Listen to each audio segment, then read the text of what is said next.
আজকে আমি এমন একটা শ্মশানে চলে এসেছি। এটা হচ্ছে উত্তর 24 পরগনা হাবড়া, যেখানে চিতা সব সময় কিন্তু দাও দাও করে জ্বলতে থাকে। আর এই যে জল নিয়ে যাচ্ছে, সবাই জানেন চিতা কিন্তু নিভিয়ে দিয়ে দেওয়া হয়। মৃতদেহকে দাহ করার পরে যে ছাই ভস্মটা নিয়ে গিয়ে কিন্তু জলে দেওয়া হয়, তারপরে কিন্তু চিতাটাকে নিভানো হয় জল দিয়ে। আর সেইখানে আমরা আছি আজকে এই শ্মশানে। পুরো কাহিনী দেখতে থাকুন। নমস্কার, প্রত্যেক দিনের মতন আজকেও একটা শ্মশানের ভিডিও নিয়ে আমি চলে এসেছি। আজকে এসেছি উত্তর 24 পরগনা পৌরসভা শ্মশান মুক্তিধাম মহাশ্মশান। মুক্তিধাম মহাশ্মশানে কোথায় সমাধি আছে, কোথায় কালী মন্দির আছে, কোথায় চিতা আছে, কোথায় নদী নালা আছে, সব কিছু দেখাবো এই ভিডিওটায়। পুরোটা দেখতে থাকুন এই ভিডিওটা। চলুন শ্মশানের মধ্যে যাওয়া যাক। আর এই শ্মশানের ভিডিওটা ফুল দেখবেন, না হলে কিছু বুঝতে পারবেন না। নতুন একটা শ্মশান কিন্তু আজকে চলে এসেছে আপনাদেরকে দেখানোর জন্য।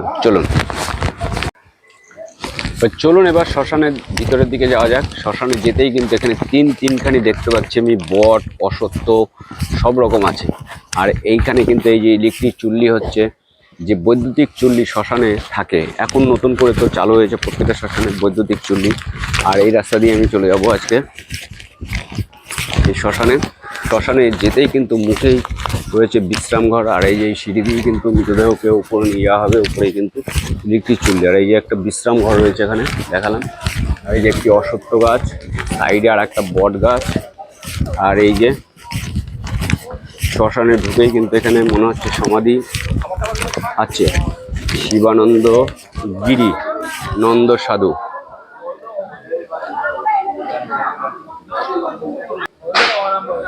আর শ্মশানে কিন্তু আজকে মৃতদেহ দাও দাও করে জ্বলছে, সেগুলো সব দেখাবো। চলুন। আর এই যে দেখতে পাচ্ছেন জল নিয়ে আসছে, পুরো ভিডিওটা দেখতে থাকেন তাহলে বুঝতে পারবেন। শ্মশানে কিন্তু আজকে মৃতদেহ, আর এই শ্মশান কখনো মৃতদেহ আপনার আসা বন্ধ থাকে না, সব সময় একটা না একটা মৃতদেহ আসতেই থাকে। চলুন, চিতা কিন্তু জ্বলছে দাও দাও করে, দেখবো আমরা ভিতরে গিয়ে।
হ্যাঁ, দেখলেন। এবার কিন্তু আপনাদেরকে সেই কালী মন্দির, রক্ষাকালী, শ্যামাকালী যেটা থাকে প্রত্যেকটা মন্দিরে, এটা দেখাচ্ছি আপনাদেরকে। এখানে আছে আপনার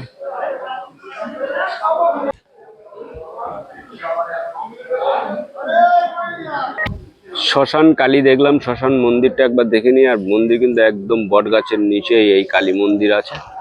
এটা প্রথমেই বলেছি উত্তর 24 পরগনা হাবড়া। আর এখানে কিন্তু একটা খেলার মাঠ আছে শ্মশানের সামনে, খুব সুন্দর। আর শ্মশানের সামনের পরিবেশটা খুব সুন্দর। আর ইলেকট্রিক চুল্লি খুব তাড়াতাড়ি তৈরি হয়ে যাচ্ছে, সেটা দেখা।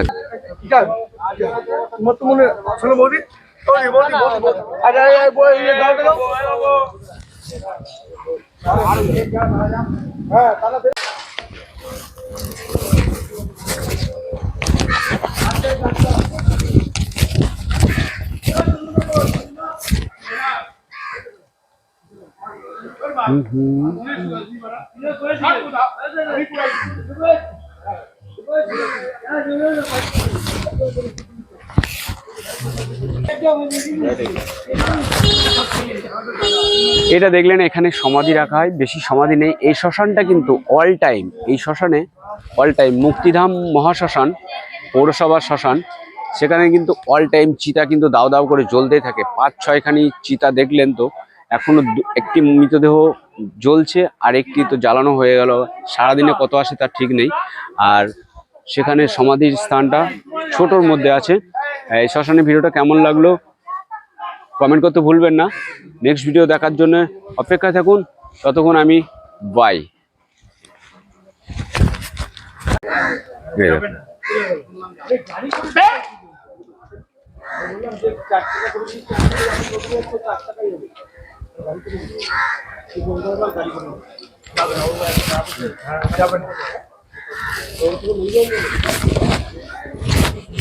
তো চলো, নেক্সট ভিডিও খুব শীঘ্রই আসছে। আর এই রাস্তাটায় কেন আসছি আপনি বলছি, এই রাস্তাটায় এই কারণে আসলাম, নেক্সট ভিডিও এই রাস্তাতেই করব। এই রাস্তাতে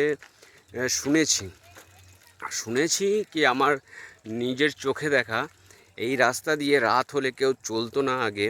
মানে এখনকার দিনে বললে তো কেউ বুঝবে না। গোদান, গোদান কথার অর্থ কি আমি বলবো। আর এইখানে একটি সমাধি, মানে না সমাধি না, এটা মুসলমানদের কবরস্থান আছে এই এলাকায়। এখানে আছে প্রচুর পরিমাণে মুসলমানদের কবরস্থান। এই যে রাস্তা, আর এই রাস্তায় আছে যেটাকে বলি আমরা গরু মারা গেলে সেইখানে গরু তো দাহ করা হয় না, গরুকে মাটির মধ্যে পোঁতা হয়। এখানে এখন মাটির মধ্যে পোঁতা হয় না, এখানে আগে গরুগুলো ফেলে দিয়ে যেত। আর সেই গরুগুলো ফেলার পরে কি হতো সেই গল্পটাই বলবো নেক্সট ভিডিওতে। আর দেখতে থাকো, যে ভিডিওগুলো দিচ্ছি একটু শেয়ার করার চেষ্টা করো। আমি নেক্সট ভিডিওতে এখানে অবশ্যই নিয়ে আসবো। এই রাস্তায় চারমাথার মোড়ে গোদান কাকে বলে, কার নাম গোদান। আর এই যে গাছগুলো দেখাচ্ছে, এই যে এগুলো গাছ হচ্ছে সিদ্ধি গাছ। সিদ্ধি গাছের ভিডিও এর আগে করেছি আমি, সিদ্ধি খেলে বৃদ্ধি বাড়ে। আর এই রাস্তাটা, আমি এই রাস্তাটা এই কারণে আজকে এসেছি তোমাদের এই ভিডিওতে বলে দিলাম। এই ভিডিওতে এরপরে কিন্তু দেখাবো অবশ্যই। এইখানে একটা এই যে চারমাথার মোড় আছে, চারমাথার মোড়ে একদিকে আছে গোরস্থান, গরু, যেখানে গরুকে মানে কবরস্থান গরুর, আর একদিকে আছে মুসলমানদের কবরস্থান। সেই কবরস্থানের ভিডিও আমি খুব শিগগিরই নিয়ে আসছি, আর খুব শিগগিরই দেখতে পাবে তোমরা। গোদান কাকে বলে সেটা আমি নিয়ে আসছি। গোদান কার নাম, গোদান। তো যাই হোক, এই ভিডিওটা আমি এখানেই শেষ করছি। ভিডিওগুলো অবশ্যই শেয়ার করার চেষ্টা করো। নেক্সট ভিডিও কিন্তু আমি এই বাগানেতে আসছি, এই জঙ্গলের মধ্যে ভিডিও করতে। খুব শিগগিরই নিয়ে আসছি সেই গোদানের ভিডিও। আর এই যে একদিকে আছে গরুর যে ভাগার বলে আমরা, গোভাগার, একদিকে আছে মুসলমানদের যেটাকে বলা হয় কবরস্থান। সেই কবরস্থানের ভিডিও খুব শিগগিরই তোমাদের সামনে নিয়ে আসবো। সেইখান দিয়ে কিন্তু এককালে মানে এক সময় এই রাস্তা দিয়ে কোনো মানুষ চলাচল করতো না, রাত্রিবেলা হলে কারোর ক্ষমতা ছিল না আসে। সো ভিডিওটা খুব শীঘ্রই নিয়ে আসবো। আর গোদান কাকে বলে তোমাদেরকে নেক্সট ভিডিওতে বুঝাবো অবশ্যই। চলো, ভিডিওটা আমি এখানে শেষ করলাম। বাই।